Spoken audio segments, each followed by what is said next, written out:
Hello everyone, Speedrunner 0-18 here, and welcome back to episode 10 of the Pokemon Speedrun Analysis series, where we see how fast a Pokemon can potentially beat a certain game. In the previous episode, we did Celio and Pokemon Leaf Green, and while having Defense Curl and Ice Ball made some fights real fast and repetitive, Bruno's fighting types put a stop to Celio's rolling spam and had to be level 77 before the league, which was insane. Before we get started, sorry this episode was delayed. It would have been out on time, but my microphone broke. I'm recording on the new one right now. I've had that old mic for a couple of years. Let's see if this one can beat it. Anyway, in today's episode, we're going to see how fast Aggron can beat Pokemon Emerald after intense routing and grinding. Aggron is a Stage 3 Steel/Rock type. Its stats aren't that impressive outside of defense and attack. In a game where tons of special attackers like Dark, Fire, and Water are abundant, Aggron won't be able to tank those moves too well, but hopefully our high attack can make up for it. Here are the rules for this challenge. I'll leave them in the description for future reference. Before we get started, if you happen to like this series and would like to see more, please like, comment, and subscribe. It really means a lot to me on our journey to 1,000 subs. Now, let's get into it. 3, 2, 1, go. While we're going through Route 101 and 102 up to battle Brendan, I'll explain what I decided for the type of Aggron we'll be using.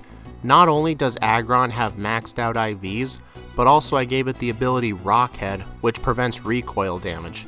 Aggron gets access to the moves Takedown and Double Edge, which are very powerful normal moves, and without recoil that's going to be really nice. Aggron's other ability is Sturdy, which before Gen 5 only prevented one-hit KO moves, not moves that would kill it in one hit, making the ability quite freaking useless. I also gave Aggron the Jolly nature, which means plus speed and minus special attack.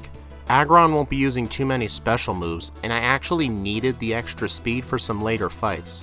I originally routed this out with a plus attack minus speed nature, but it didn't really work out too well, so this is what I went with. I also made Aggron a female, since it will be very helpful in a later fight. I'll let you know when I get to it. With that out of the way, let's get to the actual run. On Brendan, I just spammed Headbutt for the win. Aggron starts with 4 moves. Headbutt is the best to go, but Tackle has way more power points, and Mud Slap will be helpful for some Pokemon I have to fight, such as Aggron. When routing this, I wanted to see if I could fight Roxanne with Mud Slap, and I'll just cut it short by saying it's not happening. What I had to do to defeat Roxanne is battle literally every single trainer before her, including her gym trainers, to get to level 13 to learn Metal Claw, which I taught over Harden. I have to do an absolute ton of grinding in this run for the Elite Four. What I do during routing is figure out the minimum level I can beat the Elite Four at, and that level was 78. I know I'm saying this way before the Elite Four even happens, but I wanted to say it now since you'll be wondering why I'm fighting so many trainers and why my level is so high. It also doesn't help that the Versus Seeker isn't in this game like Leaf Green, so I can't just train later. I literally have to fight like 75% of the trainers in the entire game. This was not fun to play through. I don't like strategies like this, but it was Aggron's only shot at being Emerald without items, so this is what I had to go through. After Roxanne goes down, I defeat the optional Brendan battle, go down to Dewford, give Steven the letter, and skip Brawly for now due to Aggron's 4 times fighting weakness, and I defeat every trainer on Route 109 and talk to Captain Stern, and then I get ambushed by Team Aqua. Their team is very easy, especially since I'm pretty overleveled as you can tell. After handing Stern the ship parts, I heal at the center to restore PP and fight everyone I can before Rival 2, which is known to be a very hard rival battle. I also get the rare candy that the Trick House gives after solving the first puzzle. I also want to show you all something that's going to be unique in the Emerald runs. Double battles. I got a new overlay I switch to whenever I do one, and it'll show the stats and moves of both opponent Pokemon. Now, my rules do say I can only use my main Pokemon in battle, but since I can't do double battles with one Pokemon, I've altered the rules to where during double battles, my second Pokemon can only attack my main Pokemon or raise its own stats. So for example, I could use Tackle on Aggron or use Focus Energy with my other Pokemon. I just cannot affect the opponents or the battlefield like weather in any way, shape, or form. After all that grinding, I finally battle Rival 2. With Aggron's speed of 38, I outspeed even his Combuskin, which knows Double Kick. This Pokemon was hard to figure out in routing. What I had to do was use a Rock Tomb on Wingull turn 1, which I had taught over Tackle, and then I used 2 Rock Tombs on Combuskin since that's the only move I have that'll be a 2-hit, and I just defeat Lombre with whatever I want. If Double Kick had crit or Rock Tomb misses, this fight would have turned out a whole lot differently. Then, after fighting the rest of the Route 110 trainers, I arrive at Mauville City, get Rock Smash, the Acro Bike since it's easier to use on 3 times speed than the Mach Bike, heal at the center, and defeat Wally in front of the gym. Now, you probably know what I'm going to do before Watson. Show montage. Now at level 30, I'm ready to fight Watson. I use Takedown on Voltorb and then spam Rollout on the rest of his team. Rollout is a move tutor move that Aggron can learn from a fat guy in Mauville, and we all know how good Rollout can potentially be. Now, if Aggron had Defense Curl, this would have been even better. I did have one reset on Watson due to a Rollout miss on Magneton. I had Aggron hold a Cherry Berry since Magneton will always use Thunder Wave on its first turn, and Rollout will take 2 turns to defeat it. I do win on the second try though. After more trainer grinding, I arrive at Falabar Town where I heal at the center, buy 20 Super Repels since I have to walk through a lot of grass and water in this region, get the TM for Dig, do more trainer battles, and I arrive at Meteor Falls where I watch a cutscene and leave through the Route 115 exit. The reason I exit through here is so I can get back to Mauville City through Rustboro Tunnel where I get the HM for Strength along the way, and I get to the cable car to get to the top of Mount Chimney where I do my first battle with Maxie. His biggest problem is usually his Mightyena using Sand Attack or using Roar to force a switch, which will in turn force a reset. Swagger can either be real bad or real good. His Camerupt also knows Magnitude, so using Dig is out of the question since it would just do double the damage if I'm underground. What I do here is just spam Rollout over and over on Mightyena until I get it to faint, and hope to RNGesus that the Camerupt gets KO'd. The Zubat afterwards is a piece of cake, so I win the fight first try luckily. Then I head down the Jagged Pass, fight some trainers along the way, and arrive at Anyway, after defeating Maxie again, I train on the Jagged Pass and arrive at Lava Ridge Town where I heal at the center, defeat every trainer in Flannery's gym, and battle Flannery herself. Her most difficult Pokemon is actually the Numel due to it knowing Magnitude. What I do here is defeat it with Rollout and keep the chain going as long as possible. It's a good thing her Camerupt doesn't know it, otherwise that thing would be hard to take down if Rollout missed. After defeating Flannery, I buy a ton of energy roots, which are cheap hyper potions that make your Pokemon hate you, so if I was using Return, I would not be using these.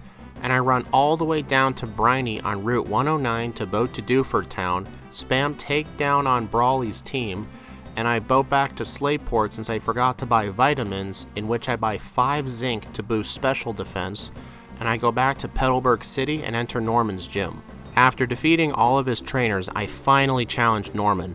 His Spinda is easy to take down with Iron Tail, and on Slacking, I use Dig right away and spam it. Since I'm underground when he attacks, he never gets a chance to hit Aggron, and when it's on yellow health, to prevent a heal, I use an Iron Tail. I did miss a few times, but luckily Slacking kept spamming counter so I wasn't really hurt. Then I just spam Takedown on the rest of his team for the win. Man, I forgot just how long this game can be. Oh my gosh. After getting Surf, I get the rare candy across the small pond for later, surf back to Route 110 through Route 102, get the rare candy on Route 110, and I arrive at Route 119, where I do the BS talk with Steven, pick up some citrus berries for later, and I do some more and arrive at the Weather Institute where I heal at the bed, defeat all of Team Aqua, and deposit the Cast Form. The reason I do that is because all of Cast Form's moves are no good to stall with since they are all weather moves or multi-hit moves. It does have a Mystic Water, so that will be helpful for whoever I use that needs it. After doing that, as well as defeating Rival 3, I arrive at Fortree, heal at the center, get the rare candy on Route 121, the Devon Scope, and I go back into the Fortree gym. This gym can be technically saved for last, but I don't know why you would ever do that, since that's the gym that lets you use fly outside of battle. Winona and all of her gym trainers were very easy to take down, especially since I have a nice stab rock move and rollout. With Winona's feather badge in hand, I go back to Route 121 where I, as well as get the rare candy for later, and arrive at Route 122, do some more of the good stuff that isn't making my head pound in a wall at this point, and arrive at Lily Cove City. Normally, I would only step in here just to set it as a fly point and go to Mount Pyre, but first I heal at the center, defeat the optional Rival 4 battle. Yes, this game has 2 optional rival battles, but only 3 mandatory ones, which is kinda dumb. And then I go into the department store to buy the TM for Blizzard for Drake and the Elite Four. I do know Ice Beam is in the abandoned ship, but with Aggron's awful special attack, I need the more powerful one. And then I finally go to Mount Pyre. But first, I go south to Route 123, get the rare candy, and do some... And I go to Mount Pyre, do the Team Aqua anime arc, get another rare candy, and go do the Magma hideout. There is another rare candy in here as well as a PP Max, which I use on takedown to give me more chances of using it, especially since it only has 85% accuracy, but 90 base power, which is not bad at all. Now for the second Maxi fight. Mighty Yenna is an even bigger than before, because it uses the same strategies, but at a higher level. I really don't like how many Pokemon in this game have Roar, especially with my rule set.